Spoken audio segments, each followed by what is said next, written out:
I was born and raised Mogadishu, this beautiful city of East Africa. And 20 years or so ago, in the height of Somali civil war, I was one of these people who fled the country and seeking refuge in other country, other part of the world. And one of the challenge for refugees, and I'm sure many of you sympathize, those who are now in refugee camps in the neighboring countries, is the feeling of alienated, the feeling of leaving behind what you love.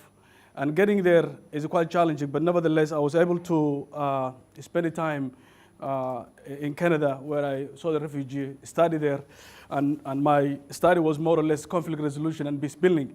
As you can imagine, being born in Mogadishu and left the country, the most issues perhaps dying for me at the time was studying conflict management, conflict resolution, where I studied, and later on, I decided to come back Somalia. But even being there in that part of the world, when I was there, the feeling always wanted me to come back to Somalia and do something about it, particularly the challenges, particularly when you're receiving all these negative messages. And some of the challenges coming back for me was that I need to, contribute the urge that you want to go back to your country. And I'm sure some of you, and those of you who are watching, might want to come back as well. And I think perhaps one of the beauty of today's presentation is perhaps give you an opportunity you can contribute to it. But nevertheless, I was given an opportunity back in 2000 while I was in Canada, and I was asked to evaluate a project of a child soldiers project funded by the Canadian government through Elmont B Center at the time. And I came to Mogadishu, that project, to do evaluation a couple of days and go back to Somalia. But I decided to really perhaps stay, and I ended up staying here for 13 more years. To contribute. But what I recall, and I think perhaps the topic today might be one of the themes that resonate many of you, that the innovation, the creativity of Somali people is quite enormous. And when I decided to come 2000 back in Mogadishu, I remember I go through, some of you might have this experience, Dubai was the only place to go through with a big Russian Illusion aircraft. I landed, I boarded that overnight, and I arrived at an airport called Abdulle, about 100 kilometers from Mogadishu, 2 hours drive, 3 hours drive from Mogadishu at the time. And as I landed, I have a small, beautiful Toshiba laptop satellite, a young man who was really excited about going back to Somalia. But the feeling I have at the time was that going back to Somalia with a laptop, probably the first thing they do when I arrive, they will steal your laptop. And I have my thesis, my documentation, everything that I have to offer. And I was really worried about it. So what I did while I was in Dubai, I took the back of the laptop, and I put into a grocery bag, those grocery bags you collect the food when you go to supermarket, put it into plastic bag, and stuff in other stuff into the bag, and I next 3 hours I worry about it. And you might ask the reason why I worry about it, because there are a number of reasons. One is that I left Somalia a long time ago, but secondly also, literally my entire family wiped out. As a result of civil war. My father was shot dead.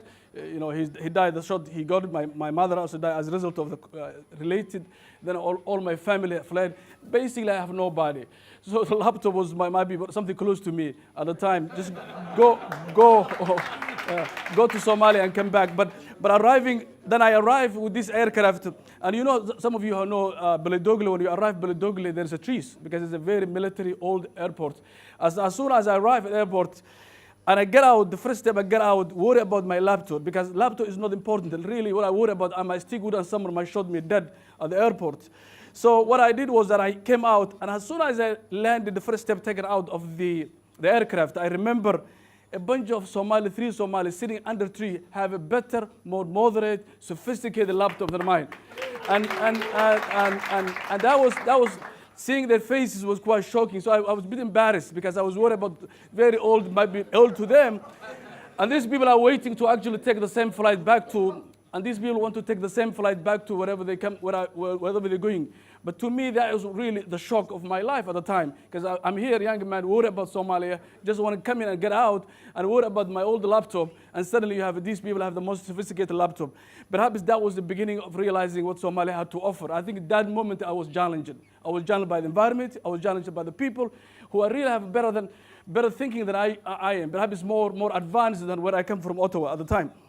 Nevertheless, I drove Mogadishu, and also my shock started when I go through the roadblocks from the airport. We went through about 30 roadblocks, young man, 15, 16-year-old, with a gun, I remember at the time. And these kids, whenever they stop you, they can actually shoot you if necessary. And that was a bit worrisome. So that is a period I came to Somalia, where really death was everywhere, where people were dying. The country is curved. It's more enclave, run by warlords.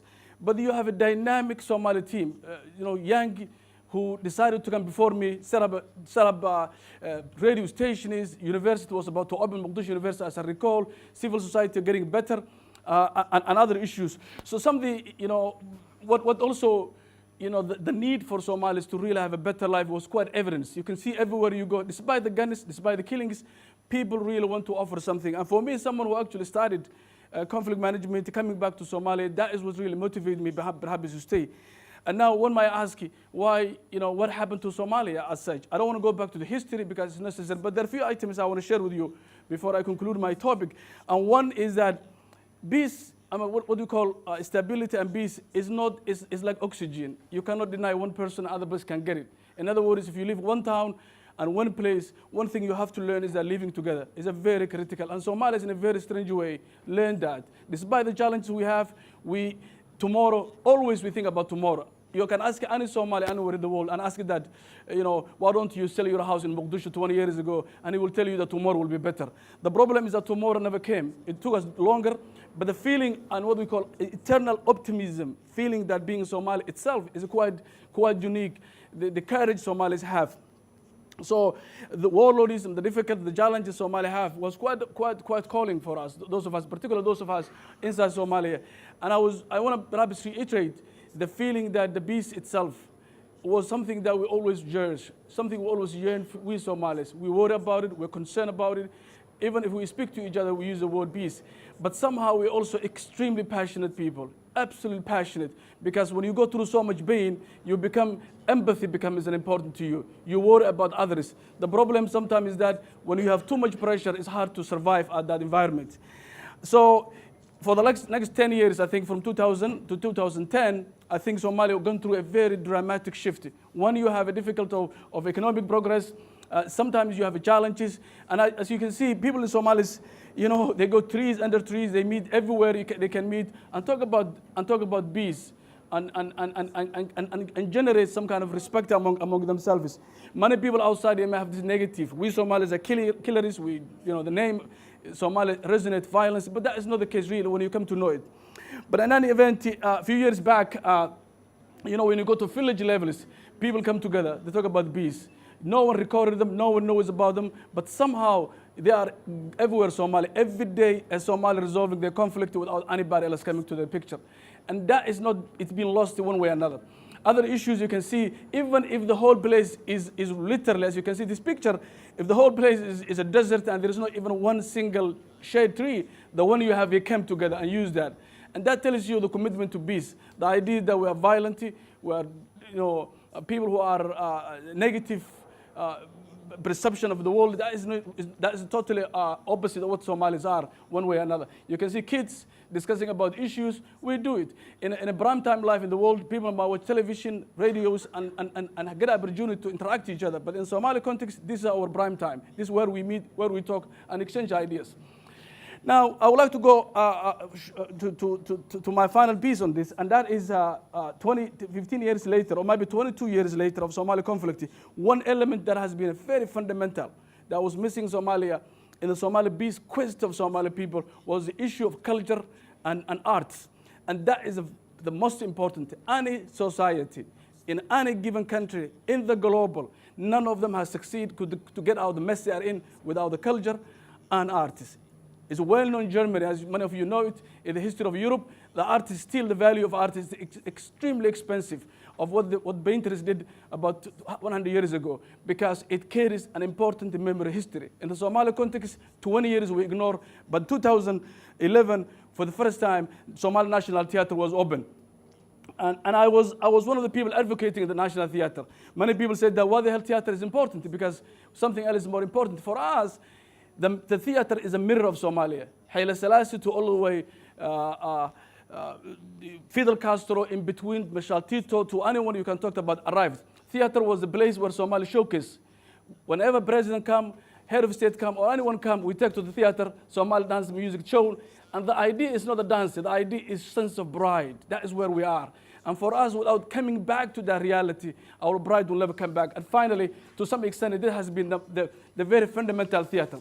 So the Somali national band, Somalia has 6 national band, 9 actually, and we brought 4 of them happen to be military or government owned, and the other was private bands, and all of them we tried to revive them as much as we could, and now 5 of them are now performing globally. And this meeting, this opening National Theatre was the beginning of something good has to happen. And I think, perhaps I'm over-exaggerating this, but I think the challenge of Somalis and the beauty you see in Mogadishu today, and I'm sure many parts of Somalia, art has much to do with it. Somalia are poetry. When we're angry, we read poetry. When we are upset, we do the same thing. When we have kids, when we have a state of happiness, poetry has been the most important. This is where we can, I mean, art is not a singing itself. Art is a painting. Art has a combination of a number of things. But in particular in Somali context, art is a fundamental. When people sing, when the poetry reading, we cry. We respond to the emotions. And we thought, without which Somalia will never be able to recover. And believe me, happening in the theater, the day we opened the theater, we recall, you have almost 2,000 people show up. The theater doesn't have a seats. It's a concrete wall. The whole roof is off. There's nothing in there. There's no toilet, by the way. And somehow, when we announced the people to come, 2,000 people, beautifully dressed, as you can see, show up that day. And the program was live. Almost thousands and millions of Somalis watching globally. And that is, many people call me and ask me, that is the day that Mogadishu has changed. That is the day Somalia has changed. That is the day Somalia felt that sense of pride. And I think you have people, they took the best dress. And I remember a young man who met him at the theater at the time, and he asked me, Jabril, I don't know the National Theater because I'm 22 years old. I never hear theater. I have never seen a theater in the world. But the fact is that this was the theater itself, is a sense of pride on me. And I think that's what it is, because it brought people together. That's where it came from. And hopefully we built together National Theater. Now, finally, there's an issue that we also put, as my colleague Adan Afay talked about today, but the art is very important. So Somali artists have begun to emerge, as you have seen here today, and you have Mogadishu, when you go through, you see a lot of artists going around. Some of them are now being invited to New York and Los Angeles to perform and show it, because their artistic capacity is quite amazing, despite being in Mogadishu. So finally, what I would like to conclude probably is that this picture, my presentation.